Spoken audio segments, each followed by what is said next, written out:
Hello, everybody, and welcome to your favorite Clemson podcast. We're talking about OrangeShadez Podcast, brought to you by everybody over at Ardensburg Grill in Central South Carolina. Also, our new sponsor, Hyundai of Anderson. Use code HOA24, and you will get a special deal plus a prize. That's right, a special prize from us here at OrangeShadez. So please go by to Hyundai of Anderson and tell them that we sent you. Use the code and save some money on a good new or used car. That's Hyundai of Anderson off 28 Bypass. Also, we want to thank Upstate Physical Therapy and also the Point RV at Lake Hartwell. I always get those two mixed. All right, well, let's bring him on. The man, the legend. We're talking about one of the greatest wide receivers in Clemson history. We're talking about Mr. Aries Curry. How we doing, Aries?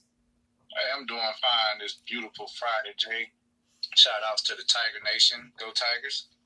Exactly. We'll just briefly go over last week because we really don't want to bring a lot of it up. Aries, I don't know what happened, what they was thinking, clock management. It just seemed like Louisville came to play and Clemson didn't. What was your thoughts? I think that was the case. I don't know. It was one of those things. I mean, we look dominant statistically speaking.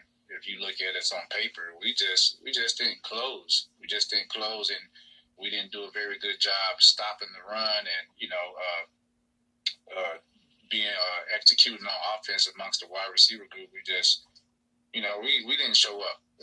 Bottom line, we did not show up, especially our home game, the electrifying atmosphere at home, night game. I mean, couldn't ask for a better atmosphere. And we just, we disappointed. We disappointed the fans, and I'm sure the players were disappointed in their production and their play as well too. So hopefully we bounce back this Saturday tomorrow versus Virginia Tech like we did after the loss we took against UGA in the opening. Well, Aries, before we go any further, tell us a little bit about your business, Catch This Sports, where they can find you on there, and also how's the high school football team doing tonight? We are playing for the region championship tonight versus Sumter out of Sumter, South Carolina, Sumter Gamecocks. So they're undefeated. We're both undefeated in the region, so we will square up tonight, 7:30 at home. So it is we have home field advantage. And we're looking to come away with a region championship once it's all said and done, once the clock strikes zero in the fourth quarter. But as far as Catch This goes, you can find me at www.catchthissports.com, as well as on IG, Aries_Curry. You can see a lot of my stuff that I post there as well. But if you're interested in any of the services that I provide in that regard, speed training, wide receiver training, core training, heck, if you're just a general fitness enthusiast and you want to make a New Year resolution, or it doesn't have to be a New Year's resolution. You just want to feel better physically. Feel free to contact me via any one of those email, AriesCurry@gmail. Like I said, IG, Aries_Curry, www.catchthissports.com. You can contact me any one of those ways. Exactly. And this is for all athletes. So female athletes, Correct. He will help everybody. So feel free to get in touch with Aries. He will help you in any and all sports. That's for sure. All right, Aries, let's dive into this week. We got Virginia Tech, a team that I was a little afraid of last week, but like Clemson was unable to close it out against Syracuse. What was your thoughts on Virginia Tech offensively as going against their defense with our offense? Well, they're going to be stout. They're going to be stout. They have looking through my notes. Oh, 1 second. You're good. I had to go through and find my notes. I keep forgetting the young man's name, but he leads the nation in sacks. And so that's going to be definitely a challenge for us offensively, offensive line-wise goes, considering the performance we just came off of last week versus Louisville. So it'd be interesting to see how we respond to what he has and brings to the table. That's the young man's name, Antoine Powell-Riley. He's leading the nation in sacks, so I'm sure he's fired up. They're coming off a loss. They're at home. It's going to be a striking atmosphere to play in over there at Lane Stadium. So they got their home field advantage. But I think we'll be ready to play. I think we'll be ready to play. It's in a situation now where we don't control our own destiny, so now it's all about pride for us and just finishing out the season strong with the hopes of giving us a shot at possibly being considered for the ACC title game or even, getting those playoff chance. So I can see those guys responding very well, just like how they did versus Georgia in the Georgia game. We've seen the turnaround come in the second half, and after that loss, you see us go on a 6-game winning streak. We just came up short last week, and we didn't close. So I don't expect that to be the situation. I know it's going to be a tight game. I think it will be a tight game because, like I said, they are very competitive, and they're good. They're a good football team, regardless of what their record reflects. They're a good football team. Good football team. A lot of people had them preseason coming in top 25. So they came out, had a couple losses, Rutgers, a couple other losses that they didn't expect to lose. Old Dominion, if I'm not mistaken. But I think they'll be fired up and ready to play us come tomorrow night, tomorrow at 3:30, Jake. I think so too. I think luckily it's a 3:30 game. I think if it was at night, I'd worry a whole lot more. Yes, sir. Definitely would. But we kind of dodged a bullet on that one. I guess ESPN didn't think about that when they scheduled it. But anyway, I tell you what, as we look at the defense, going into this game against their offense, one thing I saw on our defense was poor tackling. When you see all the NFL players that are on our defense right now, every single one of them have a chance to be an NFL player. We tackled like we was Division IV, and that's nothing against Division IV, but it's just a whole different kind of athlete. We really tackled like we didn't know what we were doing. I saw so many tackles that our superstars were just – when you get ran on like we got ran on, that was kind of embarrassing. And our linebacker, he was talking about how he gave the team a C average right now. He said our defense is a C average, and he said, and you think last year it was the A average because that was what was keeping Clemson in games. They just couldn't get off the, get off the field because their offense wasn't scoring. Now the offense is scoring and they're not. So it is. It's going to be an interesting game. Of course, their quarterback, Kyron Drones, has thrown for 1,447 yards. He's 127 to 204, which is 62%, which is really good.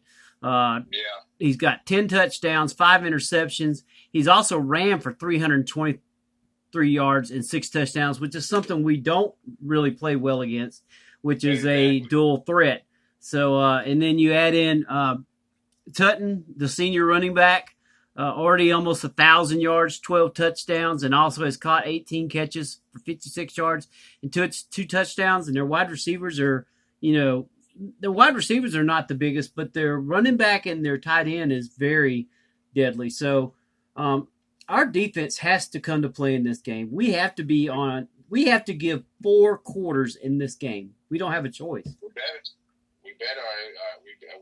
We'll see a similar outcome like we did last Saturday, Jay, because this program is averaging 201 yards on the ground. Yeah, running the football. And if we don't have whatever issues we were having last Saturday, if we did not correct those this week at practice, it's going to be a long game for us defensively. And then Dabo Swinney's fans that are going to start turning because they already started. After last year, the year before, we thought this year was going to be the turn, and now we're at 2 losses.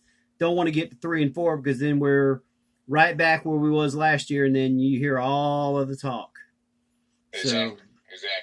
And I just hope they just kind of block all that type of chatter out. Just damn if you do, damn if you don't. You know how it's going. If you're doing good, people have stuff to say about you. If you're doing bad, they're gonna have stuff to say about you as well. So. They just need to focus on what they do, what they've been coached up to do, and just execute it. I just need, offensively, I need Cade to show up for this game. This is a big game. It's kind of one of those things that the talks are trending. He doesn't show up for the big games, per se. And like I said earlier, regardless of what Virginia Tech's record is, 5-4, 3-2 in the conference, this is a big game because they're a good football team. I mean, that record doesn't indicate it, but they are a good football team. And everyone I've seen and read on any news outlets, they have this game being very tight. Some people even have us losing this football game. Yeah. So we better come. We better be ready to play, locked in. If we tackle like we did in the last game, we're going to lose this game. That's for sure. That just wasn't a Clemson effort. Now, Eric, there's something else that I wanted to bring up to you. I brought it up on the Clemson radio station last year. And year before, Tyler Davis, of course, he's gone on to the NFL now with the Rams, was a very vocal person in the locker room. Now, he wasn't as vocal out on the field, but he was one of those vocal leaders that you have. And I've heard there's been a mixed bag of vocal leaders. Does that play anything when it comes? I mean, you've been in the locker room. Does that have anything to do with anything? I think it does. You know, you as a coaching staff and being a coach currently now as well, you want, because we can talk all day into those guys are blue in the face, but it hits a little differently when it's coming from your peer or your teammate. You know, like, hey man, you messing up. I need you to get it together type deal. It just holding your teammate accountable, and just to be able to have a vocal leader like that. And sometimes it may not be via words. It might be action, or it might be a combination of both. But you definitely have to have that individual, at least one, I think, on both sides of the football, because you're going to need those guys that are, you know, saying, put their foot in their behinds when, you know, they messing up. And that's what it is, because as coaches, we're going to do that all day. We're always on you. You know, we expect perfection each and every play, even though we know it's not going to be the case, but that's what we demand and expect. So we're just to be able to have a leader on that other side of the ball that has that same expectation that you have as a coach to be able to deliver to them as well is definitely needed. Now, something else is, of course, injuries. We suffered 3 injuries to our defense right off the bat. Peter Woods, big injury. Peter Woods. Is it Page that got injured also? I know we lost. I can tell you. It was the other. We had Peter Woods, DeMonte Capehart, and Trey Williams. Those are the 3 that I've seen. Yeah, those 3. Yeah. Yeah. That doesn't help. Then Capehart and Sheldon Lewis are out for this game, per what Coach Sweeney has said. Woods and Williams are day to day, so we may not know anything until tomorrow before the game whether Woods is going to play or not. Now I tell you what, if Woods doesn't play, that's going to be tough for us. That is going to be tough for us, because unfortunately, as we've seen throughout the season, just that backup, you know, you're younger and we're talented there, but it's definitely not the same production when Woods is not there on that defensive line as far as stopping that run and filling that hole. And with his, isn't his ankle? Isn't that what it is? I can't remember exactly what it was. Yeah, Jay. I missed what it was. But even if he is in, you got to believe he's not going to be 100%. If he's day to day, that tells me that we really should just kind of rest him as much as possible. So he's not probably going to be on the field as much, which means we need to depend on Peyton Page, some of the other guys to step up. That Stephon Green. Some of these other guys, Vic Burley, we're going to need these guys to step up and to tackle, right. Plug a hole and tackle. I mean, I admit, you know, I wasn't a big fan of Bower and some of the in the one Snosky, is that what his name was? Yeah. But you know what? They knew how to plug holes. They might not have been they wasn't good in pass coverage, but man, they knew how to stop somebody. They came up and hit. Yeah, they hit and they made sure you wasn't going nowhere. I mean, running was not an option against them. So that's my thoughts on that. When we look at special teams, we're pretty much even on special teams. I didn't see anything that was really standing out to me between our team and theirs, so I don't think special teams. Of course, special teams is always a Virginia Tech thing, but lately it hasn't been beamer ball type stuff there. So, interesting week. Tell me what's your thoughts on what the score is going to be, and we'll go from there. Man, like I said, based off some of the things, the tangibles that we have, you factor in like the possibility of certain players playing or not playing, and with them being, I think it's going to be one in the trenches, and them having the players they have on that side of the ball, I think it's going to be a tight football game. And we got to – I also meant to make mention of this earlier. All 4 of the losses that Virginia Tech, the Hokies, have had been by 7 points or less.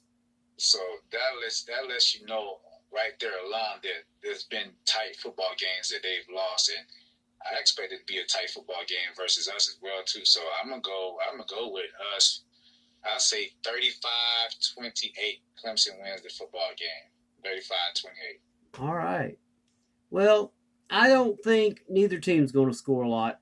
Just based on what I'm looking at, their injuries, some of their players. Now they're a little more explosive than based on what the records are the numbers I'm seeing in certain areas, because our wide receiver groups, one will show up and the other week we don't. Right. I think it's going to be a 22-21 ball game. Clemson. I think Clemson pulls out a late fourth quarter touchdown, goes for the 2 and gets it, and is able to keep them from scoring a field goal. Okay, I like it. I think that's my thoughts on it. I'm hoping that I just want to win. I care less how we get it, just to win. I'm with you on that. That's how we're feeling about our game tonight. We just try to come away to win. It's going to be an ugly win because we're playing without our starting quarterback. So we're just going to manage the game. Yeah, we'll manage the game, run the football, and hopefully I'll be able to keep my wide receiver group happy. There you go. There you go. Hopefully the backup quarterback will keep them real happy. Exactly. All right. Well, Aries, I appreciate you coming on. Tell us once again where they can find you each and every week. You can find me at www.catchthissports.com, IG, Aries_Curry, as well as TikTok, Aries Curry, Facebook as well, Aries Curry, and Gmail, ariescurry@gmail.com. Feel free to reach out. I look forward to talking to you if you do. And folks, go to Catch This Sports. We're also raising money to get a new, is it a gymnasium or it's a sports complex? Kind of like. That's correct. A sports performance training facility, Jay. So, like I said, I will run this fundraiser until next year, up around about the beginning of September. So, just to donate, to get the capital to raise that. I've already got everything in place to see how that goes. And about $1,700-$1,800 in thus far, and I'm just excited about that. I've implemented some other stuff for anybody that might be interested as far as setting up a nonprofit side of it as well, to be able to donate that way for individuals that want to give a larger donation. So I do have that in the works as well. I will definitely keep you abreast and keep you updated when that is established. So if you can donate, greatly appreciate it. If you can share the information that I put out that you see, that is greatly appreciated as well. The more awareness that I bring to the campaign, the better for myself and athletes that want to benefit from the cause. There you go, folks. And it is a great cause. He does a great job helping young athletes, and he does it in the right way. He doesn't, go at it. This is not for money. This is not for fame. This is about helping your son or daughter reach their potential. And that's what Aries is about. And that's why we want to try to help him out. Make sure you go to catchthissports.com, donate today.